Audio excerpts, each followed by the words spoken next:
Welcome to the Wounded to Wisdom Mama podcast, where healing meets motherhood. We're your hosts. I'm Jasmine. And I'm Summer, two mamas on a journey of turning our pain into purpose and breaking generational cycles with love, grace, and honesty. Here, we share raw stories, practical tools, and heartfelt conversations about what it really looks like to heal from trauma while raising little ones. Whether you're in the thick of healing, learning to mother yourself as you mother your kids, or just searching for hope, you're in the right place. Together, we're choosing growth over guilt, wisdom over wounds, and connection over silence. Let's heal, grow, and mother side by side. Hey guys, and welcome back to episode 3. This week we have our special guest that we had so many people asking who it was, and we weren't telling no one. So before we do get started, this episode does have a trigger warning. So we'll be discussing stillborn, birth, pregnancy loss, child loss, grief of losing a child. So if you do watch, just please tread carefully, and if this is not something that you think you can sit through, as always, we'll catch you on the next one. So without further ado, I'm going to introduce you to, so you'll notice that I'm all lonely today. Summer's little girl had surgery, a rough surgery, so she's with her, as she should be. So we decided to just keep going with the podcast, and I have a few questions from Summer here, so she's still included, and we're just going to continue. So pray for her little girl. Miss Krechella Evans is with us today. You want to tell them a little about you? Just take off with my story, Yeah. or just about me Just now? about you and your life now.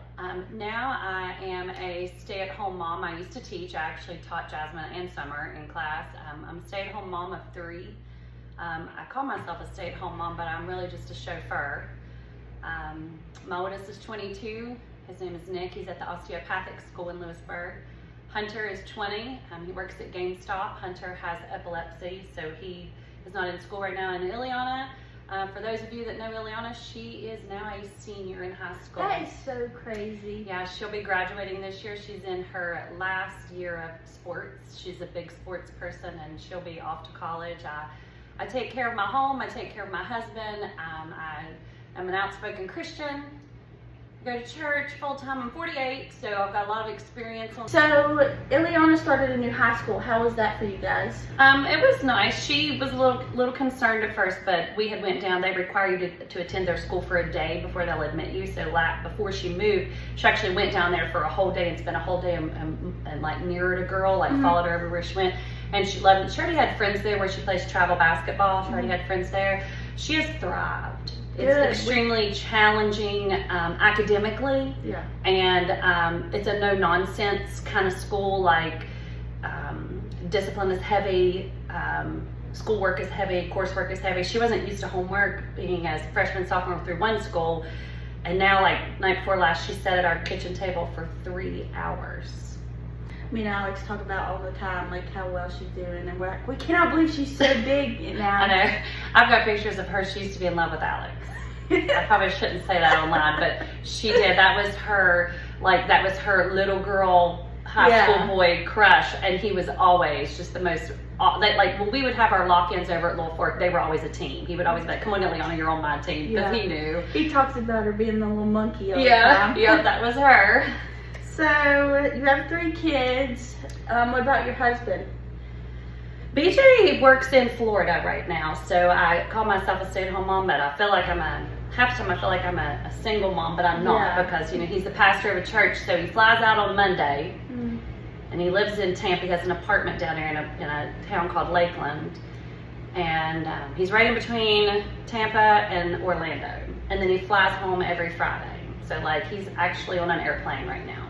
So he stays busy. Yeah, he's always. Is that hard, him being gone? It is. What's the hardest part about it is, like, I'm not a mechanic, I'm not a carpenter, but everything still falls to me. Like if something happens, and ChatGPT has become my best friend to figure things out.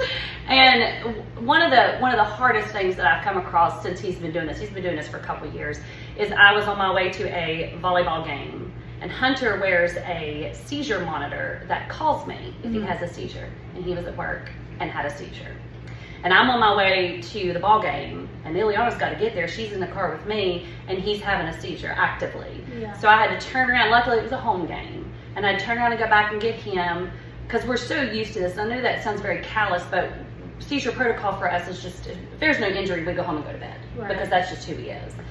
And so things like that make it hard. It makes it hard when cooking, because you go from cooking for 3 all week long to cooking for 4 because Nick's not here, and you miss him because he's my earthly rock that I fall upon. So, and I don't get to talk to him whenever I want. I don't get to pick up the phone and say, hey, guess what just happened? I have to wait till he's not in a meeting, or he's not at lunch, or he's not on an airplane, but yet at the same time I'm very thankful because of him I am a stay-at-home mom. Yeah.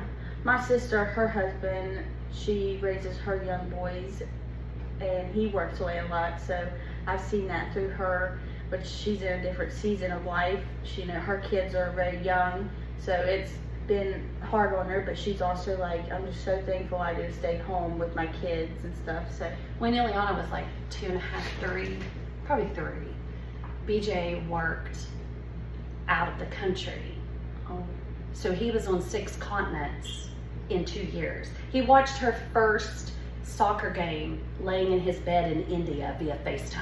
India, wow. So, I had little ones, and it's not easy. It's not easy. You're thankful for it because that husband is providing everything that you need, but you want him there too. Yeah. So it's a big catch. So I love the fact that he gets to be home on weekends because he does love pastoring his church. Yeah. But I'm very thankful for that. Yeah. So, you have 3 kids now, but you lost one, and that is what we're here to talk about today. Whatever you're comfortable sharing, you don't have to answer anything. This is about you.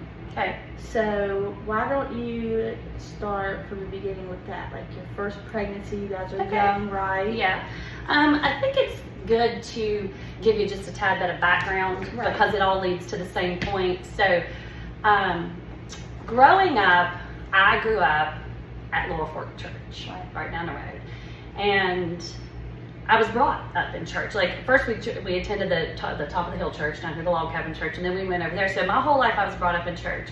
Well, I met BJ, and he was in a fraternity, and I was in a sorority, and I was not living like I should. I was out in the world, but my mother had this rule, and if anybody knows Karen, you know Karen and her rules, but she had this rule that said, if you didn't go to church on Sunday, your car didn't move on Monday.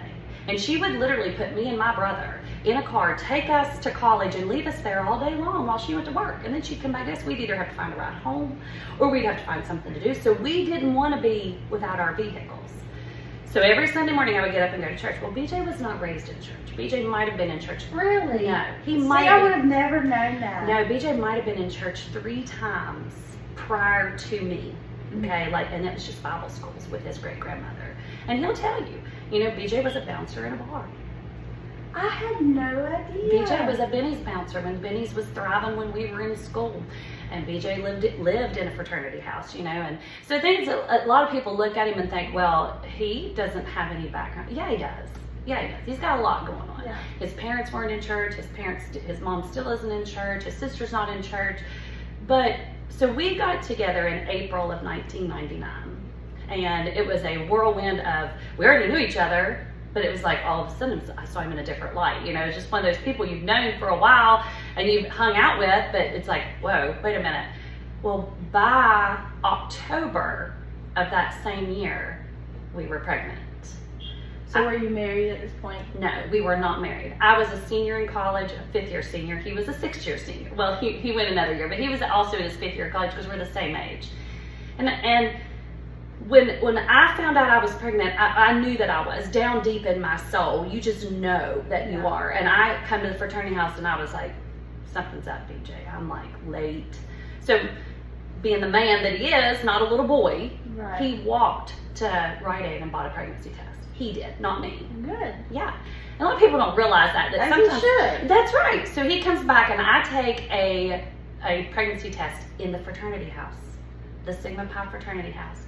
And sometimes you think, you look at a pregnancy test, you've taken them, and you're like, well, is it going to turn, yes or no. I'm not kidding when I say within 15 seconds it was Immediate. blaring, yes, you are pregnant. And we both fell apart. He went his direction, I went my direction. We went and found friends. We weren't married. It's not like we had only been together like 6 months, 7 months, and we didn't lean on each other. Right. But by that night, we were back leaning on each other. So then we had to go to do the arduous task of telling my parents. He wasn't worried about telling his. But I was like, how do we tell Mike and Karen? Yeah, because to them, you shouldn't be. No. And so BJ's like, we're going to tell them together, as he should. As he should. So my dad worked evening shift at the time on the mines, and we come up to see him. And I just had resigned to myself, I'm just going to blurt it out. Mm-hmm. And we just walked in, and I mean, I really think that they thought we were going to tell him we were going to get married, because they knew how obsessed I was with him. I mean, it was just like he was everything that I had ever wanted in life. And when I told him, my dad looked at me and he said, well, I wish circumstances were different, but now I got a little buddy to take to car shows with me. And I was more worried about telling him than I was Mom, because I knew she was going to get mad, but I didn't want to disappoint him. Yeah. And I remember he hugged me and he kissed me and told me he loved me and he went to work. Not kidding. Shook BJ's hand and said, thank you for coming with her. And then my mom, as soon as he shut the door, my mom turned around and went, so when you get married? And I went, we're not. And she was like, oh yes you are. And I was like, oh no, we're not. I'm not going to get married because of a kid. I'm not going to get married. I knew I wanted to marry him, Jasmine, but I didn't know how he felt. Right. You know, and I knew that I wanted him for the rest of my life, but how did he feel? Right. You know? And a kid, you can't just force something like No, that. because if you do, it can end bad. Right. And sometimes there's people that don't get married. And do I think we were in the right? No. We were not in the right. We were not living right. We were both crazy. We were both doing whatever we wanted, but he didn't know. He didn't know the Lord. And I did. And so it weighed heavy on me at times. And so I started going to church more, and it really bothered me to go tell my church family, because that's a close-knit group down there. They are. A very close-knit group. And everybody, no matter Christian, not Christian, everybody has the tendency to judge. And unfortunately, I feel like Christians get a bad rap at that, but they're just human. Yeah. I'm human. I mean, there's times I'm a Christian, but there's times I judge people and I know I shouldn't. But it's just because we're human. It's human nature, unfortunately. So I kept him in church. He kept going with me, and I kept going with him. And we just life just went on like a normal pregnancy. I mean, just milestone after milestone of meeting. You know, you worry about that first trimester, and then you hit that second trimester, and you're like, whew, and then you hit that 28 weeks, and you're like, okay, the baby's viable now. You know, like if something would happen, the baby's viable. Well, I got a toothache, and I never had good teeth. Growing up on well water doesn't help that, but my mom made me my favorite sandwich. She went and bought fresh bread and cooked ham, my favorite kind, and she made me a sandwich, and I would, my teeth were hurt, so I was tearing it off into little bites and eating one because I hadn't ate all day. And when you're pregnant, you can't do that. Not in the second trimester. I woke up the next day with ankles that big. I mean, I'm not kidding. Like I don't have big legs anyway, and they were like 3 times the size that they should be. So what's the first thing that pops in your mind? Your blood pressure. Right. So we call the doctor, and I go in. Blood pressure was normal, no protein in my urine, nothing was wrong. Everything was fine. Really? And we're getting ready to start into our 3rd trimester. Well, throughout the 3rd trimester, I literally kept feet that big around on my face, had fluid all over my body, was going in once a week, nothing. No high blood pressure, no protein in my urine. I mean, and they kept an eye on it because it wasn't normal. Right. So I graduated college on my birthday, which was May the 6th. I graduated, and the shoes that I could fit in to graduate, I could literally, afterwards, after I had had the baby and all the fluids, I could fit 2 feet in. That's how big my feet were. And they had stretched that much that I had that much fluid on me. So on June the 10th, we went to a car show. My dad has those old cars, and he was really big into car shows. And we went every once in a while, and we knew we were coming down the wire. And I mean, I'm like 9 months pregnant, all this fluid on me, but we still went for a little bit. Well, on June the 11th, and these days stick out in my head sometimes, on June the 11th, am I allowed to cry? No, fishy somewhere. But anyways, because it will, no matter how much I talk about this, it's going to come out. But on June the 11th, I remember sitting in my mom's living room and going, Mom, I haven't really felt Grace move. Because we didn't know what her first name was going to be, but we'd agreed on a middle name. So she just went as Grace. I was like, I haven't really felt her move. And Mom said, okay, let's get you some caffeine. Let's sit back. So I had something to drink and I sat back and I felt her roll over. And I was like, whew. But no one, this was in 2000, and no one looked at me and said, you should be doing fetal kick counts in your last couple of weeks. No one said that to me. So anyway, so that was on June the 11th. That was on a Sunday. The BJ worked all night long. He worked a night shift job and went to school during the day. And the next morning at like 3 or 4 o'clock in the morning, I woke up and I knew I was in labor. Like the pain, I'd never had one before, but the pain was excruciating. It was down low like they said it would be, like all the books that I read. And I was just in a lot of pain, a lot of pain. And so I woke my mom up and she was like, because I was living at home, and she said, it's your first baby. We are not running to the doctor. Let's wait and see if this progresses. Well, as the morning went on, it got worse and things, the pains kept getting closer together. And I called the doctor and he was like, yeah, but probably not, but let's get you checked out. Anyway, because the week before I hadn't even thinned. There was no opening, no nothing, because they start checking you. And I was like, okay, he's like, can you be down here in the afternoon? And I was like, okay. So I called Mom, I called BJ. And of course, me being first time mother at age 23, I'm like, I'm gonna go shave my legs, I'm gonna fix my hair, so I went into the bathroom, I shaved my legs through the pain, I fixed my hair through the pain. I was like, all right, Mom, come home from work. We drove down there. And my doctor, still to this day, is Dr. Nagel. And he had his own office now he's with people, but he was on the first floor of Women's and Children's. And we go in and they took me back to this one room, and then the room had, like, it was an exam room, but it also had a lot of stuff in it. But it had the baby monitors where they hooked you up to see if you were contracting and the baby's heartbeat. So they put the contraction monitor on me, and they were like, by this time, I'm not kidding, Jasmine, there was no pain. Like, I was not contracting whatsoever. And I even said to the girl, I was like, they're done. Like, They just stopped. They just stopped. Once I was en route to the hospital, it just stopped. And she was like, well, we're gonna look at you anyway, just to make sure. And she's like, you're already here. And I was like, okay. So they put that on there, and there was a little bit of, like, little bit showing on the marks, or whatever. It's been so long since I've had a kid, I don't remember what it's called, but on the tape. But then she put the heartbeat monitor on there, and she's moving it around, and she was like, you have so much fluid on you. And she's like, that baby's probably as far back in the back as she can get, And I was like, you're right. And so she was like, let me go get Dr. Nagel. He's better at this. And I saw my mom look at BJ. And then Dr. Nagel comes in. He's like, let's go down here to my ultrasound room and let's see if we can find her. And I was like, okay. And he's scanning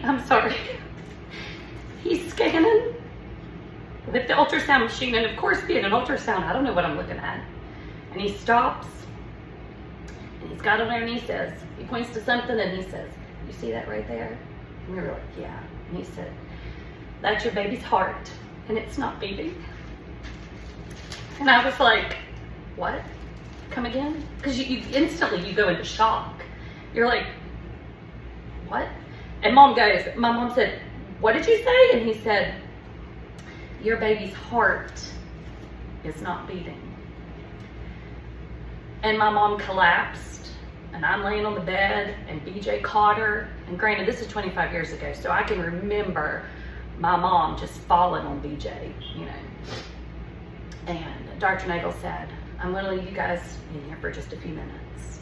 So he leaves. And then one of his nurses come in and said, whenever you're ready, we'd like for you to come into Dr. Nagel's office, like his actual office. And where his desk was and stuff. So I think my mind went to, okay, all right, what's next? I mean, honestly, I went into a mode that now that I look back, I think, wow, how did I do that? So we went in there, and Scott Nagel, his name's Scott, but I've been with him for so long, he's just Scott to me now. But he came in a few minutes later and he said, all right, he said, I've made some calls and we've got some options. What I didn't know at the time was he had never lost a full-term baby. Really?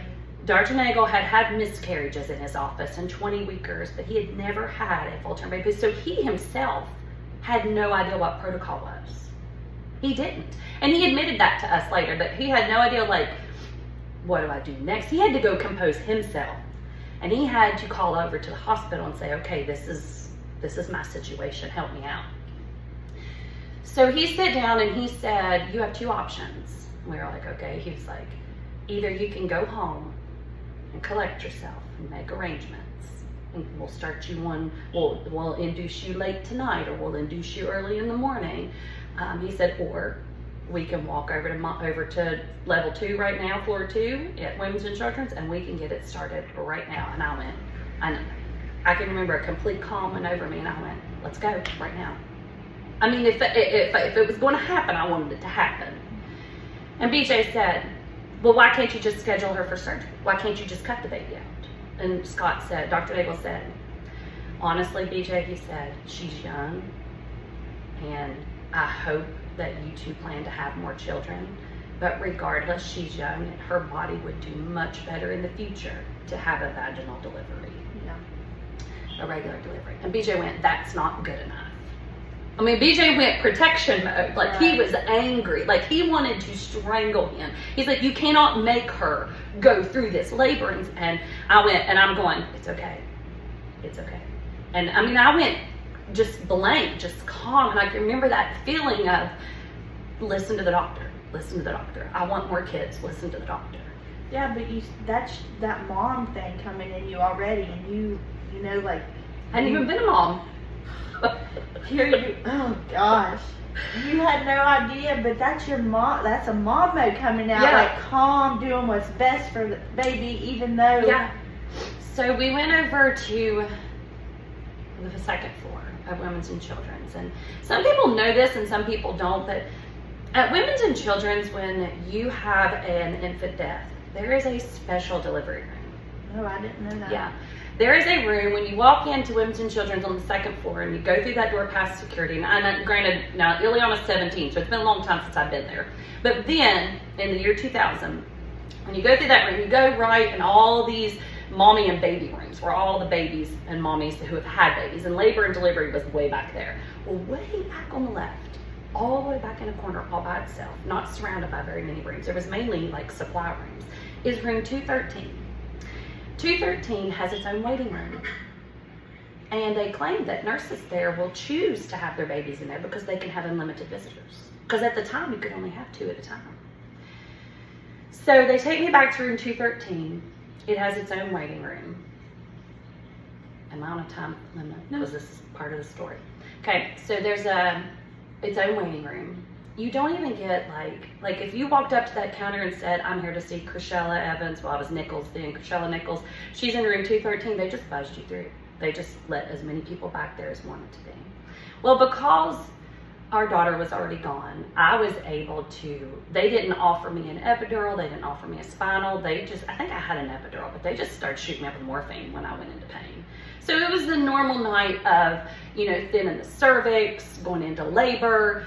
I labored and I labored and I labored, and I have funny stories of that night because, and I know that's crazy to say funny stories, but I have spurts of memories of things going on that in my haze of grief already, and morphine through my system, and just exhaustion, going on. Like, I remember one memory that stands out to me beyond all others was Naaman and Helen coming in and seeing me, of all people. They both leaned over and hugged me, and Naaman prayed over me and went on. I remember my sister-in-law come in, and this is so sad. My sister-in-law, BJ's sister, come in, and she had just had a baby girl in April. And I used to hold, that's still my baby. I love Shayna. But I remember looking at her going, why are you here? I remember these words. And she was like, well, she's always called me Shella. She said, well, Shella, I'm here for you. And I'm like, no, you've got a baby at home. You should be home with her. And she was like, okay. And I was like, you go home and you take care of that baby. I barely remember saying anything to her, but she remembers the conversation well. So she wasn't there to hold her niece. Because when they told her that Grace was coming, within the next couple of hours, she was like, I can't go. She told me to stay home with my baby. And I did. I remember being mad at her for being there and not being at home with her own little girl. Because in my mind, it was protect her, protect her, protect her. Protect Shayna. Because she also had Bailey. So she didn't come back. But I remember you know, my cousin Heather being there, and Kelly Evans never leaves my side, and my friend Christy. But I have a sorority sister named Megan, and Megan was a good friend of mine, and Megan was very well built, we'll just put it that way. And I have a funny memory, and I can still close my eyes and see it, of Megan coming in and seeing me. She'd kill me for saying this, but it's okay. I remember her leaning over to hug me, and all I saw was boobs coming at me, because she was in like a tube top, you know, one that stopped right here, and all I saw was boobs coming at me. And I just remember going, oh, it's Megan, you know, because I know, it's crazy. And I just remember little things like that. And the next day they told me that Helen fell through her sliding glass door and broke her ankle. And that's a true story, but I don't remember that. And one thing that I labored all night and I labored all day, and that evening at 7:13, Grace was born. And she wasn't able, babies will help themselves by wiggling to come out of the birth canal. And she wasn't able, so they had to use forceps. And I remember bits and pieces. I think God gives me the memories of her, like what I remember holding. And I remember there was this nurse named Amy, and Amy's real tall nurse. And she took Grace, and they covered her up with a blanket, covered Amy with a blanket. And Amy walked her down the hallway, and Amy bathed her. Amy put a diaper on her. Amy clothed her in the outfit my mom had brought, and Amy brought her back to me. And those are things that people have told me later that she did. And when she went down the hallway, they said that, you know, they told our story for years at Women's and Children's, because our fraternity brothers and our sorority sisters slept in the hallway. So they had to literally walk over teenagers, well, 20-year-olds, to get to our room, because they were everywhere. They wouldn't leave us. One story is that, and BJ will tell you this, BJ was not saved. He didn't know the Lord. At one point, he had to leave the room. He just had to get away, and he said he walked aimlessly around that hospital. And he ended up in the chapel, not even knowing how to pray. Just sat there. He said, it's the only place I knew to go. They brought her back to me, and I wouldn't stop bleeding. Like, I was bleeding out. And I remember those words, she's bleeding out. BJ said that they come in with a needle. They just come in, they didn't even aim, they just stabbed me in the leg. And it was to make my blood clot. But I held her. And the biggest regret I have is, from that moment, is we didn't take her picture. So there's no picture. And I remember they put a little hat on her because the forceps had cut her head right here.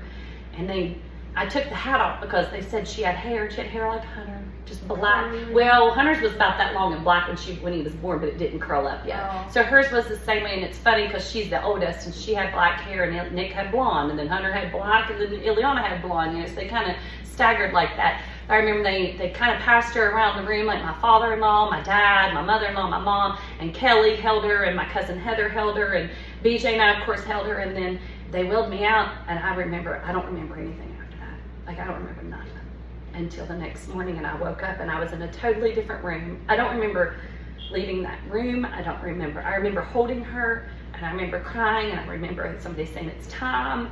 I think now I'd have done, well, I know now I'd have done things differently. I would have definitely taken her picture. No matter what, maybe I would have never shown it to a soul, you know, but I would have definitely taken her picture. And people that I know, and you've known people that have had early births and they knew they were going to die, or they have a stillbirth. If I know somebody in their family, or if I know them personally, I always say, please take a picture. Don't do what I did. Please take a picture. It'll just look like a sleeping baby. And that's all she looked like, was a sleeping baby. But she was born, here's the crazy part, in room 213 at 7:13 on June 13th, and she weighed 613. Oh. I mean, it's just like, okay, where'd all the 13s come from? But we'll take it. So what did you name her? What was her full name? The final name was Grace.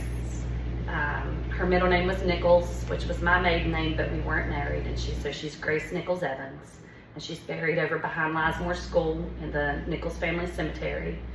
About that long. She's only like 19 inches, 6 pounds, 13 ounces. Perfect in every way. Like, you could not, there was no knot in the cord. There was nothing wrong with her. So they don't know why. Well, they ran a bunch of tests on me. Like, I stayed in the hospital till Thursday. She was born on Tuesday. And they ran a bunch of tests on me, and I had some crazy numbers with autoimmune disorders. Didn't know if I had any, but I had some crazy numbers. So Dr. Nagel come to BJ and was like, look, I know this is a hard time to ask this, but you're the dad. And he was like, I want to pay for an autopsy. And BJ was like, okay. He's like, I want to know what happened. And he's like, I also want to pay for a study on the placenta. And BJ was like, okay. So, never found nothing. Never found a thing. The only thing that they ever come up with was sometimes, it's extremely rare, you can have an autoimmune disorder and sometimes your body will throw a blood clot, and blood clots are one of the few things that can pass through the umbilical cord. That was been their only theory, and that maybe by the time that they did the autopsy, it dissolved. So with each kid after that, every kid I've had from the moment I found out I'm pregnant, and normally that's like 4 weeks because I was normally watching for it, I started taking a baby aspirin a day. And you know, aspirin's a no-no with pregnancy. No. Never once did I swell like that ever again. Never once did I have any complication. I mean, Hunter was complicated, but it was in a different type of complicated. But we buried her on Saturday. Down here, we had her funeral down here at Laurel Fork. My Uncle Gary preached, and you know, she touched a lot of hearts for the short amount of time that she was here. That little old church didn't have the new part, the fellowship hall, none of that then. Oh, okay. There was like 300 people there, and it was jam-packed, and it was all college kids. Well, I can't imagine 300 people today down there. I mean, it was like, they were like sardines, chairs were brought out, people were standing. It was crazy the amount of people that showed up for this, but my Uncle Gary preached the word, and every person there heard how much Jesus loves them. And you know, BJ still wasn't saved. Went through all of that, still nothing. But you know, come September of that year, he gave his heart to the Lord. And sometimes I think, was that Grace's purpose? Was it just, because look at all the work that BJ's done since then. Right. One of Summer's questions actually was about this, so I guess we just may have assumed, like you, he was raised in church and stuff, so she wanted to know, like, how did, with him being a man of God, but he wasn't saved yet, so how did all this affect him? Like, do you think it led him there? I do. I wholeheartedly believe that Grace, one of her purposes of being here was to touch his heart, because I would, you know, I kept going to church because a very good friend of mine named Chris, one of the things that I said to her, she said, how are you doing this? And I said, what do you expect me to do, crawl in a hole and die? I mean, I wanted to. Don't get me wrong, I wanted to. I didn't have a baby or another child to come home to. I had to come home to a bedroom full of her clothes. And I asked my mom not to get rid of them. I told her, I said, do not move anything out of that room, because she was going to sleep in my bedroom because we weren't, you know, married. But for BJ, I think he struggled for a long time in understanding, because when you're not saved, you can't look beyond the grief. And so she was born in June, and by September, he was on his knees, and he's never looked back. So that was his turning point, right? It was. Well, like I said, he found himself in the chapel with no idea how to talk to God in the chapel of Women's and Children's Hospital. Yeah. You know, and I think it led him. I really truly think that I think he would have found God eventually anyways, but I think had she lived, it would have took longer. Yeah. So for you were raised in church, you know, and this was a big part of you and your family's life. Did you ever find yourself like mad at him for it? Oh, yes. Or did you just like latch on to your faith and like get you through it? Or were you just like, why would you do this? Like, did you, you know, like betrayed? Like, oh yeah, I did. I struggled. For a while I didn't struggle because I went from baby planning to wedding planning, because we had already decided before we had Grace we were getting married in December. I wanted to give myself time to lose the baby weight and so forth. Mm-hmm. So I went into wedding planning, and I kept going to church, but every day I remember sitting in church going, why me? Why me? And then I would see people, drug addicts, have to give up their babies because they're addicted to drugs. Well, I think that's a lot of people ask that question. yes. I mean, I would get so mad, and I've always been, not what say always been, but since that point in my life, I've always been something that when I have a conversation with God, we have a conversation, and I say it out loud. Like, I do pray in church, but I like to have my one-on-one time where I'm talking to him because he is my best friend. But I can remember going, I don't want to talk to you. I don't want to talk to you. I'm just mad. And then I would get to the point where I would say, you know what? He has a reason, and when I get there, I'm going to ask him. And I'm still going to ask him. Like, that's my number one question. Once I thank him for dying for me, and once I worship him, and once I hug him, I'm going to say, why'd you take her? I am. I promise you, it's going to be one of the first things out of my mouth is going to be, why? You know? And BJ will tell you the why. BJ was the why. It had to bring BJ to his knees to get him to realize what he needed. And God does work in mysterious ways. And do I think it's fair? No. Do I love him? Do I love the Lord nonetheless? Yes. But there's been multiple times in my life until I had Nick. So for 2 years, because Nick came 2 years later, there was multiple times that I said, why would you do this to me? I never hated him. I never turned away from him completely. But there was multiple times that I would just get angry, and I would just sit and I would just rage for days on end, and then I would be like, okay. And there's days that I still, I mean, Grace would be 25 right now.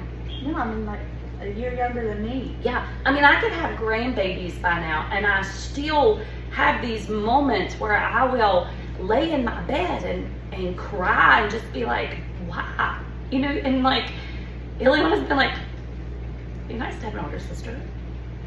You know, she had said that before. It just come out of her mouth. Yeah, I would have loved to have had an older sister. She didn't realize what she was saying, you know, like. Oh, she meant it. Like, it would have been nice to have her here. Oh, okay. Yeah, it would have been nice to have her here. And people don't believe her if she says, yeah, I have an older sister. Because they've never, I say I have 3 kids, but I have 4.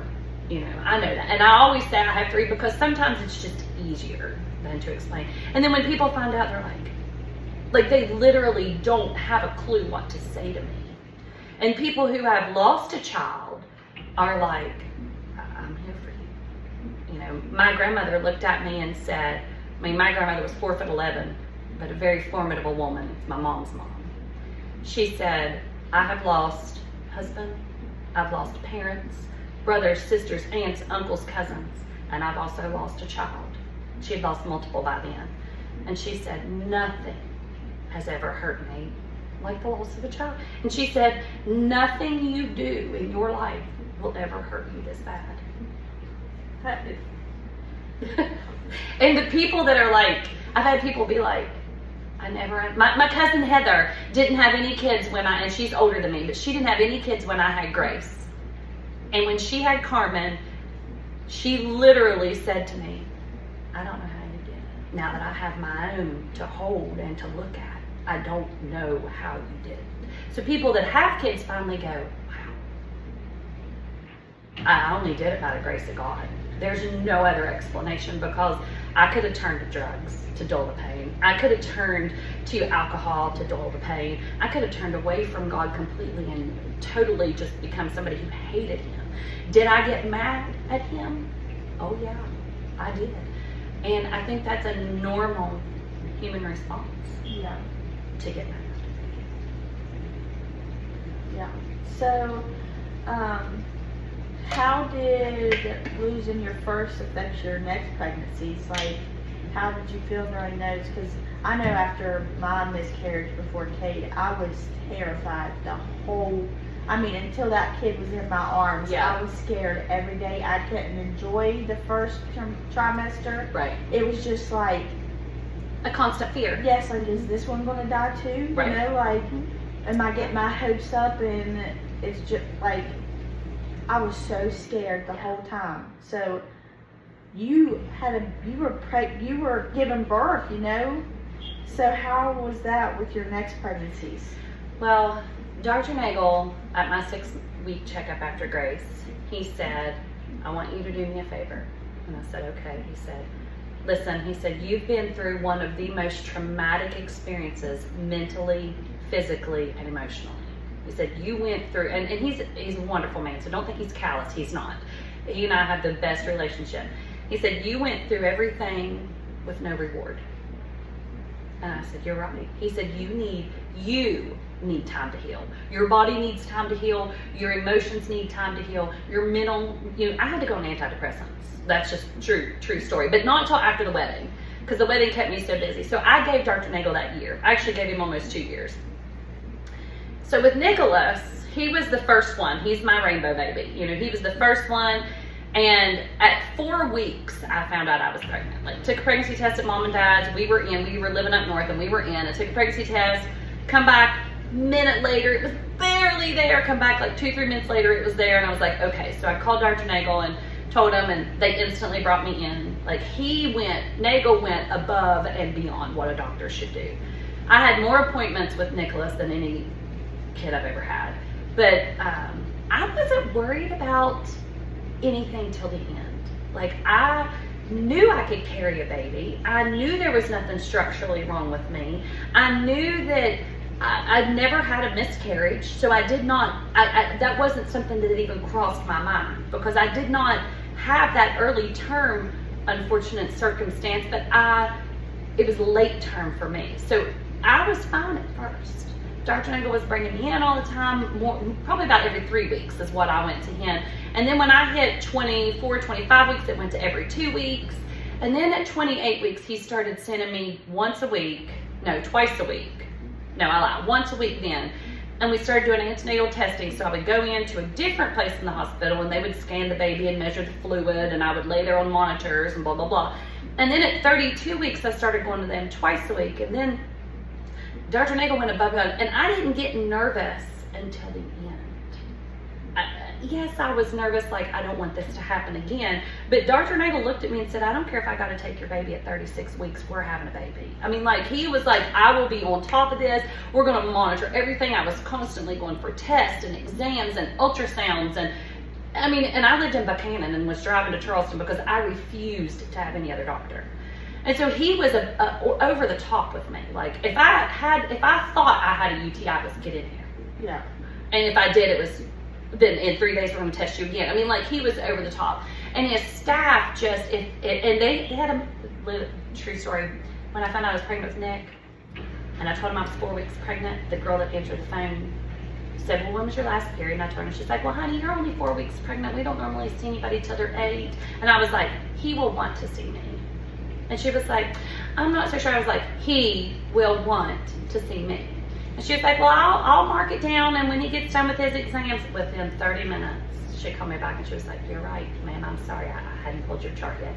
If I would have pulled your chart, it was marked on my chart that if I called to bring me in. I mean, like, it was, he had notes in there that said everything. So I became such good friends with all of them. So if I wanted to go in and say, hey, can you, like, look, they would just put me up to monitors and look, And with Nicholas, he wanted me to have an amniocentesis, but a late-term amniocentesis, because he felt that if something was going on, it happened in the last month. Yeah. So in the last month of pregnancy, I went to have an amniocentesis, and he sent me to the high-risk doctor. And I had one. Everything was fine. So within 2 weeks, we had Nicholas. Now, I got super nervous. I just told him, I said, why don't you just put me in the hospital? Just put me in. Put me up to monitors last 2 weeks. And he was like, I can't. And I was like, just do it. Just hook me up. Just leave me in there. But he did take Nick 2 weeks early. He did. Nick was born at 38 weeks because he didn't want me to get to that 39-week point.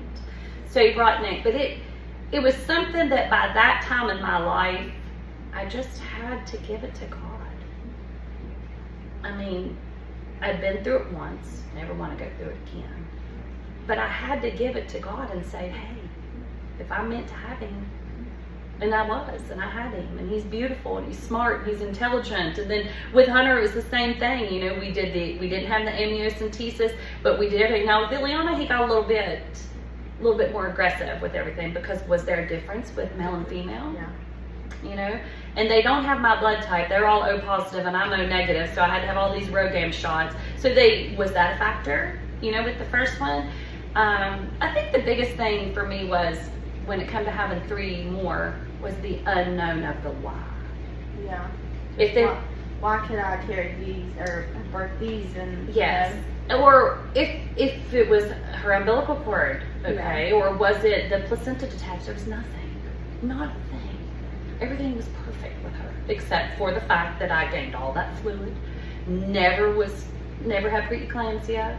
Never had high blood pressure. Was that a factor? Yeah, I don't know. And the only conclusion it brought BJ to his knees, literally. It literally brought BJ to his knees. It did. It has brought me to my knees numerous times. And you worry too. I've got a little girl. She's 17. In 8 years, 10 years, 5 years, whenever she decides to have kids, will whatever happened with me, will it affect her? I remember being pregnant with Riley. So I was like 19, and there towards the end of that pregnancy, something was telling me to get my butt in church. I don't know if it was just like being a mom, or something. And I remember the first time that was my first time hearing about grace. And here I am with this big belly. And all these hormones. And I'm bawling, and now I'm scared because, we're taught like, you got to get through that first trimester. Yeah. That's the scary part. I've never thought at the end, and I'm like, she's sitting here telling us this story, like, is this something that can happen to anyone, And that story, I went home and cried. I'm sorry. No, don't cry. It's important for people to know it can happen. It is. It can happen to anyone. Well, I never expected when I went to that doctor's office that day on June the 12th, I never expected to be told her heart wasn't beating. Yeah, no, I can't. Like, I've lost babies young, but I can't imagine going through, like, a whole pregnancy, and your daughter, Grace, she was 1 ounce less than Riley. Like, that is a whole... Sorry, I just can't imagine the pain that you felt. It's a pain of 25 years. It does not leave. But you learn how to cope. And Nichols healed a lot of that. And I know he's not the golden child, by no means. I don't mean that. I mean that funny. But he healed so much. And I think I held him the first 3 solid months of his life. I wouldn't let nobody change diapers. I wouldn't let nobody feed him. He was strictly breastfed. That's how I was with Cade. Mm-hmm. I didn't, which germs were a lot, but... Well, Nick was born in November. I didn't want nobody holding him. I didn't let even my in-laws touch him until he was 4.5 months old. Yep. Like, it was just like that. I'm going to soak in every single second with this baby because I didn't get the chance with the other one, because the first miscarriage was between them two. And he was with me. I held him all the time. I'm like, I don't know how he don't have a hair on the back of his head where I just wanted to hold him all the time. Yeah. And I didn't know if he would be my last baby because I had miscarriages, and what if that kept... So I soaked in every second that I could. He was breastfed. No one bottle fed him. None of mine had bottles. When I finally did start letting them hold him, it was just briefly. And I'm yes. like, okay, now give him back. You understand that. Yes. You do. And my mom finally looked at me one day, and she was up at our house in Buchanan, and she went, Krechella Lindsay, he needs tummy time. Okay, so he would get on the floor in his tummy, and I would lay beside of him. Yeah. He needs to learn to use his muscles. Like, he can lay on his belly on my chest. That's what I mean. I can lay on the belly. But I would be like, okay, so I would do it with him, whatever it was. And nobody pushed me. Well, I'm not going to say nobody, but we won't get into that. But BJ didn't push me. My mom and dad didn't push me. They didn't push me to allow somebody else to change that. Now, I let BJ. I did. BJ actually changed his first diaper. Yeah, Alex did too. But I allowed BJ to change his diapers, and I allowed BJ to hold him, but I was right there. Yeah, if BJ was holding him, I was practically on BJ's lap too. Where Nick went, I went. And Nichols was my saving grace. I truly believe that, because I believe that had it happened again, I believe I probably would have lost my mind. I mean, I'm serious in that. I mean, it would have went dark if it would have happened again. And then, then you have that second one, and Hunter was the third one, but then you have that next one, and then you relax a little bit more, and then you have the whirlwind of the fourth one, and then you relax a whole lot more. It was so opposite for me. with Riley, I was young, so I didn't know. I was barely 20. I didn't have my mom, someone or nothing like that tell me. I read. Everything that I did with Riley, I learned myself. Yeah. That was all me, and I will take credit for that every day. Well, yeah. I That did moment that coming myself. out. Right. And, I would let Scott and Angie, they would hold her, Brian and everyone. I let them. And then even, I think I was like 6 or 7 weeks postpartum, and Alex wanted to go look for mushrooms. So I let them keep her for a little bit and went, I did not let them keep Cade even next door for 5 minutes until recently. Yeah. And he's 2 in a couple weeks. Like, I don't know what it was. I was like, I can't get him out of my sight. Yeah. So it's just been in the last few weeks that he's next door with her right now that I've allowed that. And it's still hard. I don't think my kids ever went. They were always with me. But that was a life that I chose. Yeah. They didn't spend the night with friends. Like Ileana does now, but they did when they got like 11, 12 years old. Mm-hmm. They didn't stay with my mom very often. I didn't want them out of my sight. Yeah. Ever. Still don't. And Nichols will be 23 in a few weeks. And I would still prefer him to be at home with me. And I know that's not feasible, Yeah. But it's just, I don't know. It's something that God put me through it. And I come out the other side. And I don't know why. Yeah. But I have to trust him. So, Summer wants to know, what message would you have for any young woman or someone, it doesn't have to be young, going through something like this? What would you say to them, and what's something that you could say that maybe would help them, or really anything? It's not your fault. I remember thinking to myself, it was my fault. What did my body not do? Because as a mom, it's an instant protection thing. When you're pregnant, what do? You curl around that belly. Anything that happens, you curl around that belly. And if they have a stillborn, it's still not their fault. No matter if there was a placental detachment, or something wrong with the cord, or if they've even had a kid that died later, it's still not their fault. It's not your fault. You're going to have a lot of self-blame. You're going to have a lot of what could I have done? But ultimately, your future is not in your hands, and God has a plan. And if you don't know Him, you got to get to know Him, because that's the only way you're going to make it through. Yeah. I remember because I had a miscarriage again after Katie. This was just a couple months ago.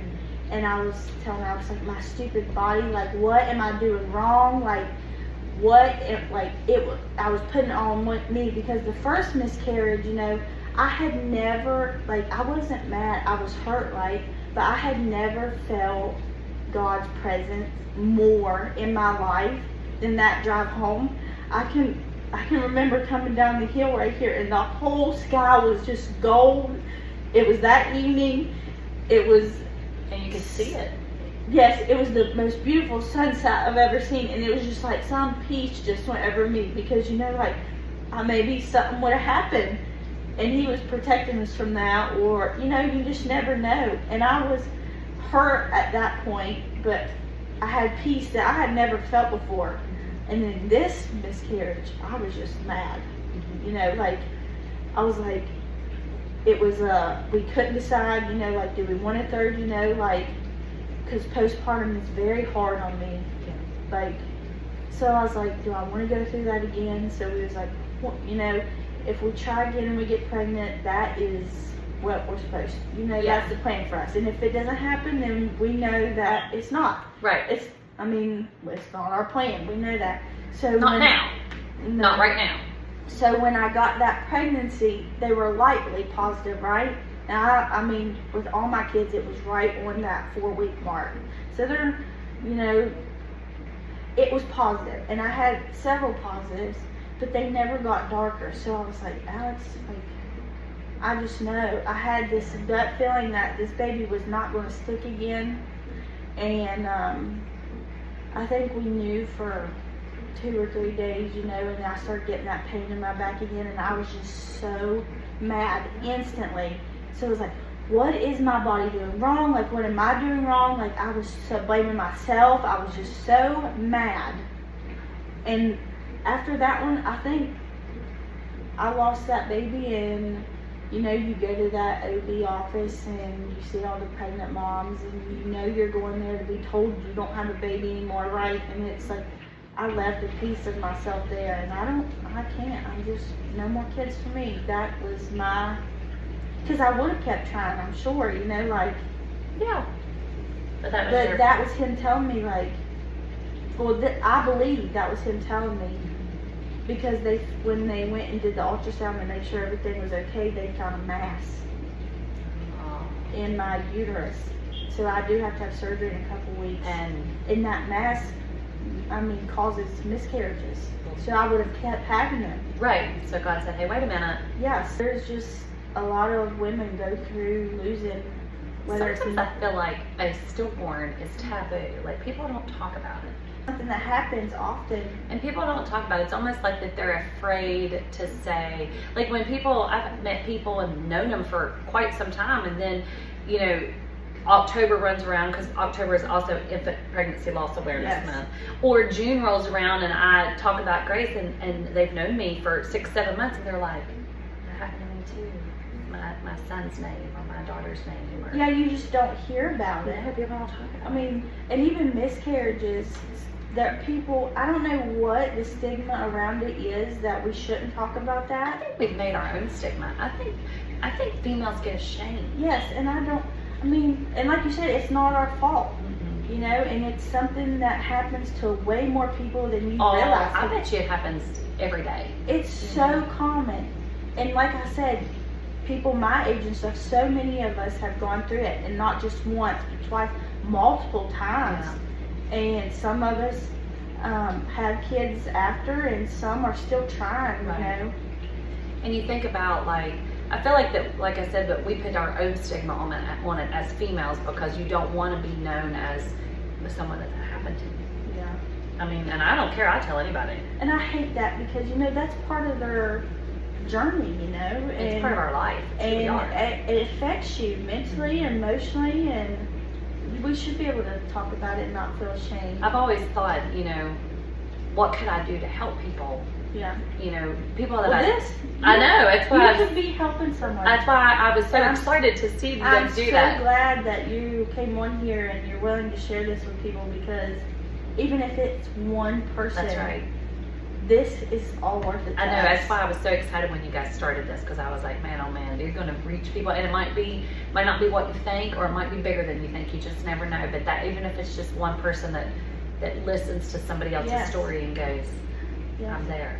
Yeah, like we've all had moments in our life, or know somebody in our life that has been through, you know, horrible things, or to no fault of their own, you know. And I try to tell people about y'all's podcast, and try to tell people, hey, just go watch it. You know, it's fun. It's fun to not fun, but you know, it's good to listen to. It's good to hear other women talk about the things that they've done, and y'all got unlimited topics. Yeah, I had so many messages last week, or people sent me pictures of them watching us on their TV. You know, they got the app, the YouTube thing pulled up and stuff, and it was just so overwhelming, like in the best way, because it was like, you know, we started this thinking we'll get a few people watching, but it's hundreds. Yeah. Already. Yeah. And we're just like so thankful for that. You know, everybody that has went through a pregnancy loss, or an infant loss, or even like stillborn, or even just, you know, like the SIDS, you know. Yeah. We're a special group of people. It doesn't happen to everybody, but it happens more often than you know. Yeah. And people need to realize they're not alone. Yeah. There's people they can talk to, even if it's just somebody that they can sit and listen to. And nobody is have the same story. I don't have your story. You don't have my story. Well, Summer, she too miscarried. Right. So she has her own story. Right. And we all have our different stories, but yet they all are the same. Yeah. It's that child that you wanted that you don't have. It's how you overcome. Yes, and the name Wounded to Wisdom, you know, that is so true in so many different aspects, you know, like you go through this hurt, but where's the only way you can go? Is up, right? You can either lay there and let it consume you, or you can learn from it and let it teach you, and then you can help others, you know? Right. I'm never going to say it's not going to consume me again, because like I told you, it's been 25 years and I still find myself, especially in June. June is a hard month because June 13th is Grace's birthday. June 14th is Hunter's birthday. June 24th is Ileana's birthday. So I have 3 born in June. Nichols is the oddball. He's out in November. But, you know, I'm so sad on June 12th and 13th because I replay it all day long in my mind. It's all day long. I replay the scenes. I replay the things I remember. I replay her face, you know, in my head. And then the 13th, I replay everything. And then I wake up on the 14th, and then I have all this joy because it's the day that my curly hair did come into this world. And he come in with a whirlwind and a C-section that I did not want. And you know what I mean? Like just a very, very, very awesome and yet bad experience, because I don't wish a C-section on anybody. But, you know, then I've got this curly-haired little boy, and then I go a few more days, and then I've got Ileana, who also had to come C-section because Hunter come C-section. And, you know, and then June's just that, every year in June, I'm up and down.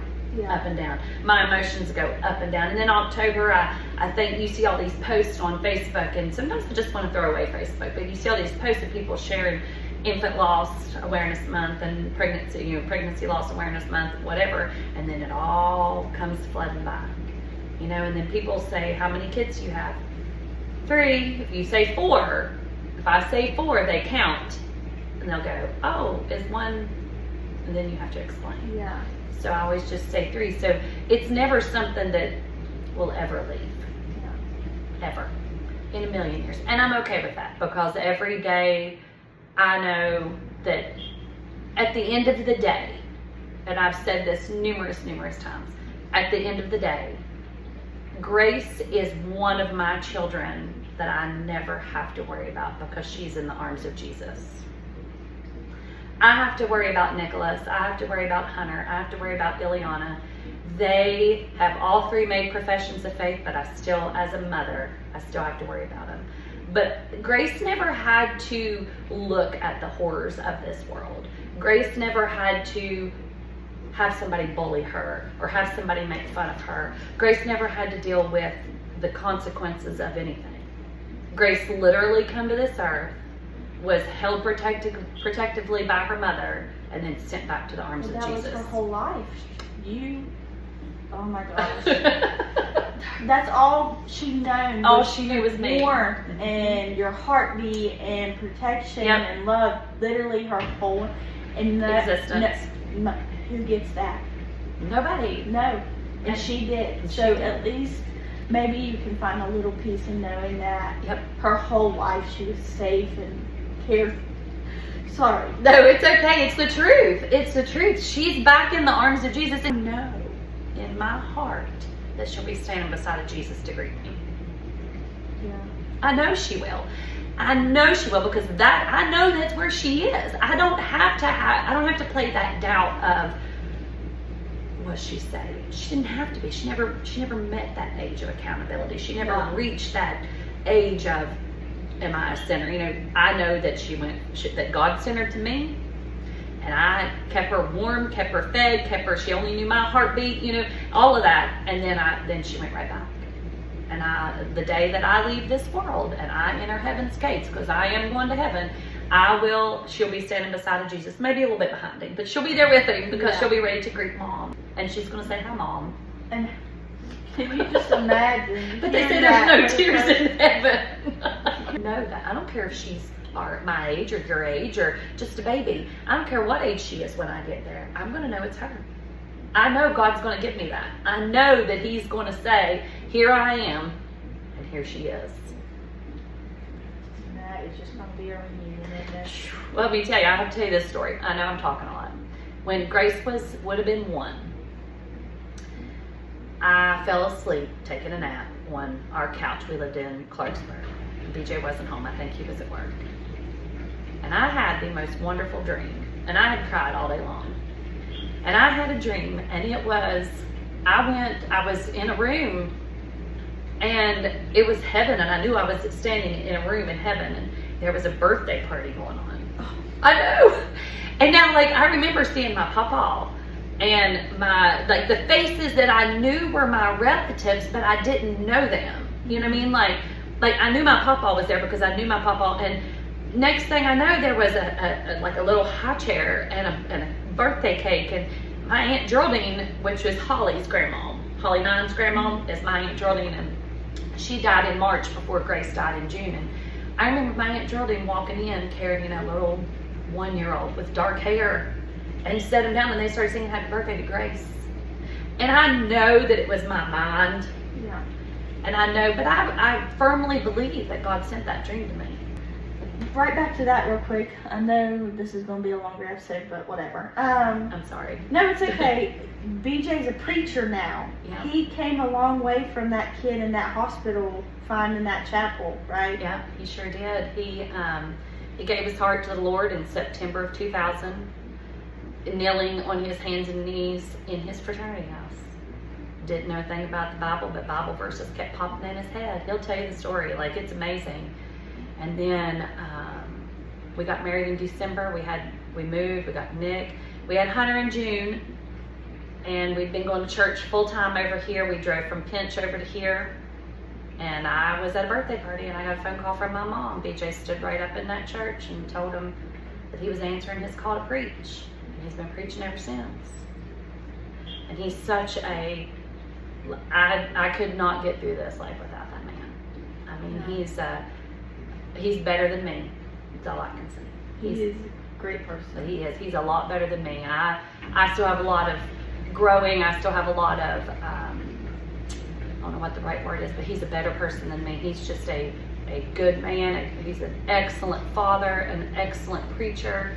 He's led a lot of hearts open to the Lord. He's always been a big youth man. He's always loved his youth, but now he has his own church, but he thrives to serve. Yeah. And he does.